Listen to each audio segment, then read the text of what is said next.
5:40 in the morning. The sky over Flanders is covered by a dense, leaden shroud, hiding the timid rays of the rising sun. A heavy, oily smell of dampness hangs in the air, mixed with the acrid scent of cordite and iron. It is September 20th, 1917. The silence that envelops the shell-pocked fields around Ypres seems unnatural, almost palpable. This is not the calm of peace, but a deep breath before a scream.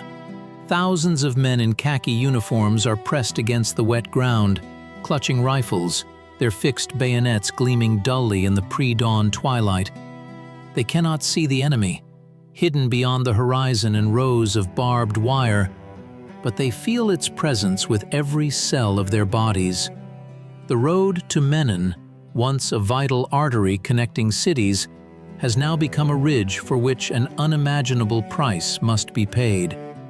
This is not just geography, it is a symbol, a boundary separating the hope of a breakthrough from endless trudging in the mud. Every soldier in these trenches knows that the previous months brought only disappointment. August rains turned the battlefield into an impassable swamp, where not only men but also heavy artillery and the hopes of the command drowned. But today, everything must be different. The ground has dried, a hard crust provides support for their feet, and a new, mathematically precise plan has been developed at headquarters. Suddenly, the horizon flares up, as if a door to hell has opened. Thousands of guns simultaneously begin their song, tearing apart the silence and space itself. The earth trembles, and this tremor is transmitted to the hearts of those who are about to rise and step into the unknown. The Battle of Menen Road has begun, and there is no turning back. To understand why this patch of land became the center of the universe for two vast empires, one must look at a map of 1917. The Western Front was frozen in a deadly stalemate. Germany, recognizing the exhaustion of its resources, had shifted to a strategic defense, creating deeply echeloned lines that seemed impregnable. The Allies, particularly the British command, desperately sought a way to break through this wall to reach the Belgian coast and deprive the enemy of submarine bases.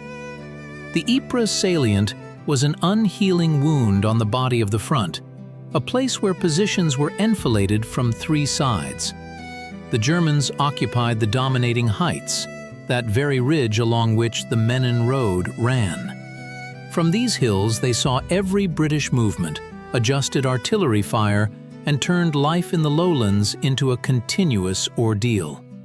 Possession of this high ground meant control over the entire sector. The summer offensives under the leadership of General Hubert Goff, known for his aggression and desire for quick breakthroughs, shattered against German defenses and the weather. Goff sought to seize everything at once, sending waves of infantry deep into enemy territory, where they lost contact with artillery and became easy prey for German counterattacks. It was an open-door strategy that slammed shut right in the attackers' faces, pinching the fingers of entire divisions. After the failures of August, command was transferred to General Herbert Plumer. This man, outwardly resembling an elderly rural squire with a magnificent white mustache, possessed a mind as cold and calculating as clockwork. He did not believe in cavalry charges and miraculous breakthroughs. His philosophy was different.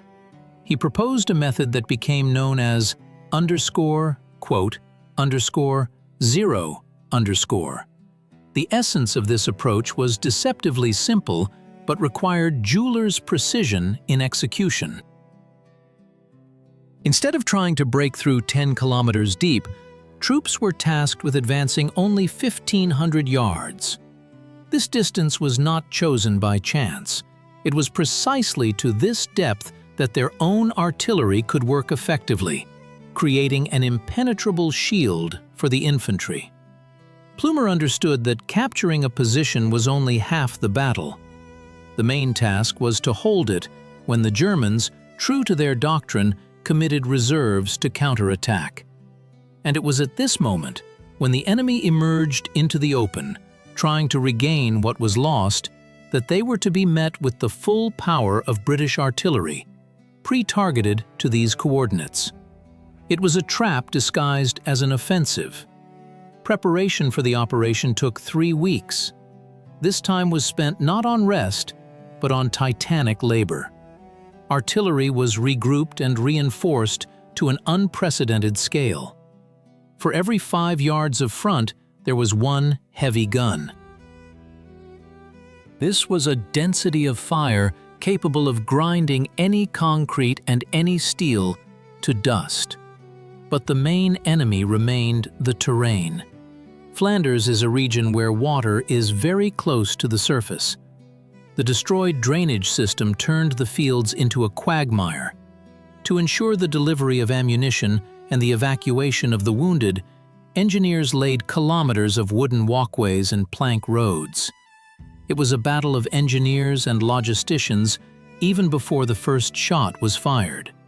People worked at night under constant shelling, creating the infrastructure for future success. The German defense that was to be encountered was not a solid line of trenches, as at the beginning of the war. It was a complex system called elastic defense. The forward zone was saturated not with people, but with concrete pillboxes scattered in a checkerboard pattern. These small fortresses, barely rising above the ground, were difficult to defeat with conventional shelling. Machine gun crews sat in them, whose task was to dismember and slow down the attacking formations, to force the infantry to lie down. The main German forces, however, were located in depth, out of reach of field artillery, ready to counterattack at any moment. The German command believed that such tactics would allow them to wear down the enemy, yielding space, but maintaining the integrity of the front. They did not know that Plumer had deciphered this algorithm and prepared an antidote. Within this grandiose mechanism of war were people whose destinies were woven into the fabric of history. On one side were the soldiers of the British Empire, among whom the Australian divisions, the famous Anzacs, played a special role. These men, who came from the other side of the world, had a special character. They did not recognize strict drill, often ignored formalities in communicating with officers, but in battle they showed fierce determination and initiative. For many of them, this was not just a war for the king, but a test of their own nation's strength. They knew that they were being thrown into the thick of it, and they were proud of this terrible trust. Their letters home are full of fatalism mixed with black humor. They wrote about the mud as a living creature that tries to swallow them, and that the only salvation is to move forward. On the other side were German soldiers, trapped in the concrete boxes of the pillboxes. Their experience was one of isolation and waiting. Sitting in a cramped space filled with stale air, they heard shells plowing the ground around them. Every hit could be the last, if the caliber was large enough to break through the roof. They knew that their task was to hold out until reinforcements arrived, to become a breakwater against which the storm of attack would break. The psychological pressure on them was enormous. German diaries of that period are full of descriptions of drum fire that drove people mad, deprived them of sleep and will. The feeling of being just a small detail in a huge machine of destruction weighed on the psyche more than the fear of physical annihilation. The ideological conflict of this battle extended far beyond the confrontation of nations. It was a clash of two concepts of war. On one side, the German belief in engineering genius and tactical flexibility, in the ability to outmaneuver the enemy even in conditions of positional deadlock. On the other, the British reliance on industrial power, on total suppression by fire, on transforming war into a predictable technological process. Plumer tried to remove the human factor of error from the war equation, replacing it with the mathematics of artillery tables. It was a dispute about what was more important: the spirit of the soldier or the caliber of the gun, the cunning of maneuver or the weight of the blow. The irony was that both sides, in trying to save manpower, created conditions for even more massive extermination. The moment the artillery opened fire, what historians would call a creeping barrage began. This was not chaotic shooting. A wall of explosions moved forward with chronometer precision, 100 yards every 4 minutes. The infantry was supposed to follow closely behind this wall, literally a few tens of meters from their own explosions. This required inhuman trust in their artillerymen and nerves of steel. Dust and smoke rose in such a wall that the sun, which had just begun to rise, disappeared again. Australians and Britons walked through this man-made fog, navigating by compasses like ships at sea. German defenders in the forward zone were stunned. The creeping barrage not only suppressed them, it physically destroyed the landscape, erasing landmarks and communication lines. When the infantry reached the first line of German pillboxes, close combat began. Here, the general's strategies no longer worked. Here, grenades, bayonets, and instant reactions decided the outcome.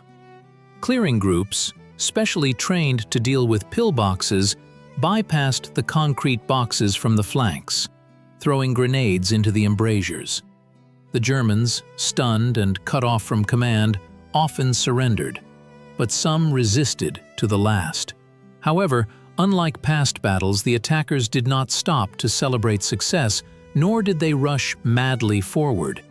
They strictly followed the schedule. Upon reaching a line of 1,500 yards, they, to the enemy's surprise, stopped and began to dig in. This was the moment of transformation for the entire battle. Usually, it was in this phase that the offensive ran out of steam. Troops who had gone too far lost formation, became tired, and fell victim to counterattacks. But here, the opposite was happening.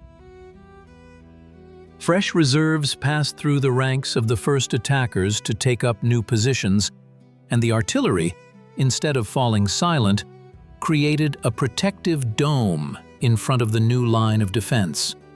German observers, trying to understand what was happening through the smoke, sent alarming reports to headquarters. They saw that the British were not stretching their lines, but compacting them. The culmination arrived in the afternoon. The German command, following its standard algorithm, brought in the Eingreif divisions, special counterattack units. They moved in dense columns, confident that they would meet a disorganized and exhausted enemy. But when they reached their initial positions for the attack, they were met by hell. British artillery did not shift its fire further back. It was waiting specifically for them. Observers from dominant heights and aeroplanes relayed the coordinates, and thousands of guns unleashed their wrath on the concentrations of German infantry. It was a slaughter. German counterattacks foundered, barely having truly begun. The elastic defense snapped, because the spring that was supposed to expand and repel the enemy was broken by a hammer blow. By the evening of September 20th, it became clear that the ridge had been taken. The British and Australians had entrenched themselves on the heights, from which German rear areas were visible. The road to Menen, cratered beyond recognition, was under Allied control. For the first time in a long while, a restrained optimism reigned in British headquarters. Plumer's method had worked. Limited objectives, massive artillery support, and strict discipline proved effective against the most sophisticated defensive system of the time. But the price of this success was horrifying. The fields around the road were strewn with bodies. Medics, risking their lives, dragged the wounded from the mud, which was again beginning to suck in everything, living and non-living. The resonance of this battle extended far beyond a single military operation. The Battle of Menen Road showed that the positional stalemate could be overcome if a scientific approach was applied to warfare, and the illusions of a quick victory were abandoned. It was a triumph of methodicalness over heroism, of planning over improvisation. For Germany, it was an alarming signal. Their seemingly flawless tactics had failed. They had to urgently revise their doctrines, dispersing troops even further to avoid the devastating effects of artillery. But in a broader sense, this battle became a symbol of the industrial horror of the First World War. Victory was measured not by liberated cities, but by yards of plowed earth, each soaked in blood.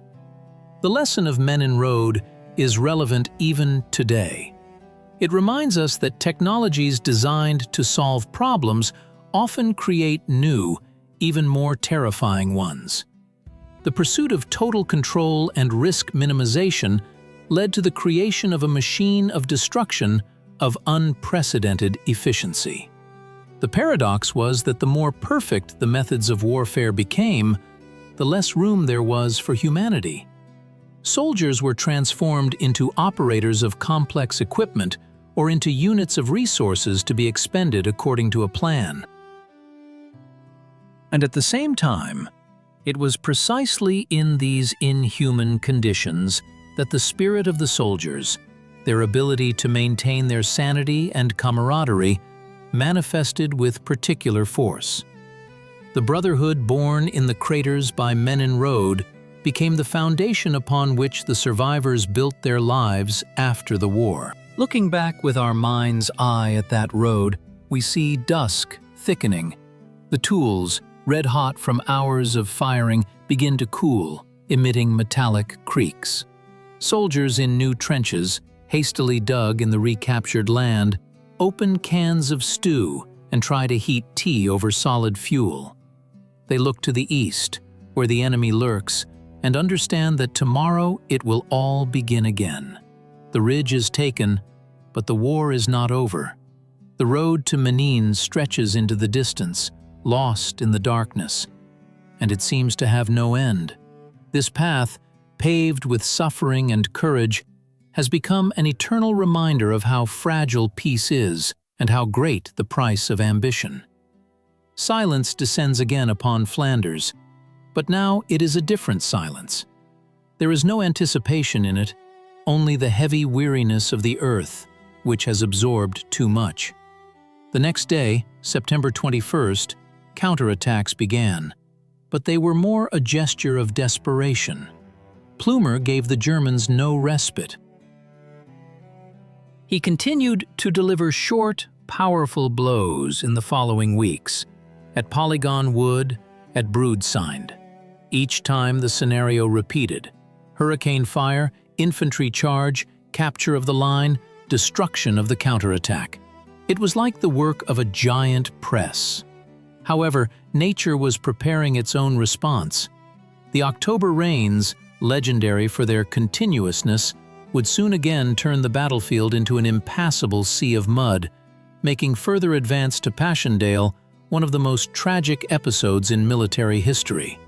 But the battle at Menen Road remained in memory as a moment when it seemed that man was able to tame the chaos of war and direct it into the right course. It is interesting to note how the perception of time changed during this battle. For generals in headquarters, time was measured by phases of artillery preparation and train schedules for ammunition. For a soldier in a shell crater, time compressed to the interval between shell impacts, stretched into the infinity of waiting for an attack, and exploded in moments of hand-to-hand combat. This stratification of time is another feature of modern warfare, where strategic planning months in advance clashes with the immediate reality of survival. The Menen Road became the intersection point of these timelines, a place where history was written not with ink, but with fire. The legacy of those days lives not only in history textbooks, but also in the landscape itself. If you walk through these places today, you will see peaceful fields, farms, and neat houses. But dig into the earth, and it will return fragments of metal, uniform buttons, and the bones of those who remained here forever. Memorials, such as the Menen Gate in Ypres, where the last post bugle call is sounded every evening, preserve the names of tens of thousands missing in action. Their bodies were absorbed by the earth during the very artillery strikes that secured victory. This is the paradox of victory. It erases those who achieved it. The names on stone are an attempt to restore individuality to those whom war turned into statistics. A look at this battle through the prism of a century reveals the evolution of military thought. The concept of bite and hold became the forerunner of modern combined arms tactics, where the interaction of different branches of service is key to success. Plumer showed that coordination is more important than brute force, and communication and reconnaissance are as much weapons as a cannon or a machine gun. But he also showed that even the most brilliant plan cannot completely eliminate horror and suffering. War, no matter how technologically advanced, always remains a matter of people, their pain, and their sacrifices. Thus, the Battle of Menen Road is not just an episode of the First World War. It is a turning point, a laboratory where methods that defined the conflicts of the 20th century were tested. It is a story of how the human mind tried to find a way out of a dead end that it itself had created. And although tactical success was achieved, the strategic deadlock of the war as a whole was resolved only a year later, and by completely different factors. But for those who stood on the crest of Menen Road at sunset on September 20th, 1917, looking at the burning German rear, it was a victory. A small, local, paid for with blood, but a victory. And that feeling was enough to survive another night in the damp Flemish soil.